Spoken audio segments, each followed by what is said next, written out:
ইরানের ইসলামী বিপ্লবী গার্ড বাহিনীর ক্ষেপণাস্ত্র হামলায় বেঘরে প্রাণ হারিয়েছেন ইসরায়েলের প্রেসিডেন্ট বেনিয়ামিন নেতানিয়াহু। এমন খবরেই সরগরম গোটা বিশ্ব। গতকাল তেল আবিবে ইসরায়েলের প্রধানমন্ত্রী বেনিয়ামিন নেতানিয়াহুর কার্যালয়ে হামলা চালিয়েছে বলে দাবি করেছে ইরানের ইসলামী বিপ্লবী গার্ড বাহিনী। গতকাল সোমবার ফার্স্ট নিউজ এজেন্সিতে প্রচারিত আইআরজিসির এক বিবৃতিতে বলা হয়েছে, জায়োনিস্ট শাসনের অপরাধী প্রধানমন্ত্রীর কার্যালয় এবং তাদের বিমান বাহিনীর কমান্ডারের সদর দপ্তরকে লক্ষ্যবস্তু করা হয়েছে।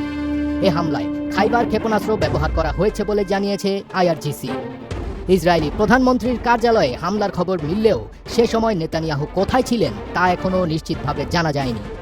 ইসরায়েলি প্রশাসনের পক্ষ থেকেও এ বিষয়ে এখনও পর্যন্ত কোনো মন্তব্য করা হয়নি।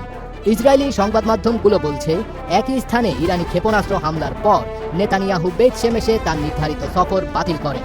এদিকে প্রায় 28 ঘন্টা যাবৎ অনলাইনে দেখা যাচ্ছে না নেতানিয়াহুকে, যার ফলে আরও রহস্য দানা বেঁধেছে।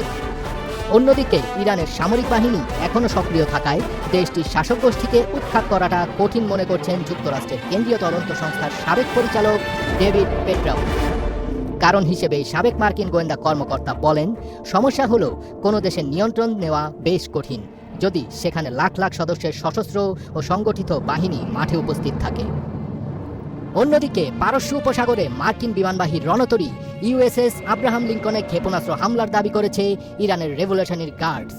তবে একজন মার্কিন কর্মকর্তা আল জাজিরাকে জানিয়েছেন, ইরানের ক্ষেপণাস্ত্র হামলা আব্রাহাম লিঙ্কনকে আঘাত করেনি এবং রণতরীটি স্বাভাবিক কার্যক্রম চালিয়ে যাচ্ছে।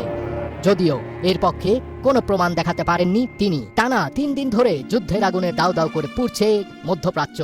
খামেনি হত্যার প্রতিশোধ নিতে ইসরায়েল সহ মধ্যপ্রাচ্যে থাকা মার্কিন ঘাঁটিগুলো নিশানা করেছে Iran. Qatar, Bahrain, Jordan, Oman, Kuwait, সৌদি আরব এবং সংযুক্ত আরব আমিরাতের একাধিক বিমানবন্দর, আবাসিক ভবন এবং হোটেল ক্ষতিগ্রস্ত হওয়ার খবর পাওয়া গেছে। হতাহত হয়েছেন বেশ কয়েকজন মার্কিন সেনাও। তেল আবিব, হাইফা এবং জেরুজালেমের একাধিক ইসরায়েলি লক্ষ্যবস্তুতেও ইরানের ক্ষেপণাস্ত্র হামলায় হতাহত ও ক্ষয়ক্ষতির খবর পাওয়া গেছে।